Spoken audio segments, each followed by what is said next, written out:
গাটি কচু দিয়ে চিংড়ি মাছ, গাটি কচুর ডাল অনেক খেয়েছো, এবার নিরামিষ গাটি কচুর এই দম রেসিপিটা একবার ট্রাই করো।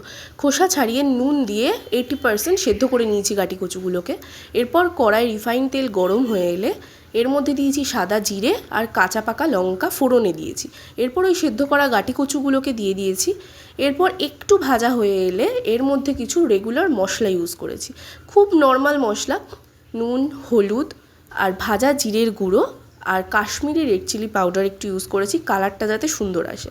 এরপর এগুলোকে একটু কষার জন্য টাইম দেব। কষতে কষতে যখন দেখবো তেল বেরিয়ে এসেছে ঠিক তখনই পরিমাণ মতো জল দিয়ে দেবো। মনে রাখতে হবে 80% সেদ্ধ করাই ছিল কচুগুলো, সেই পরিমাণ মতো জল দেবে।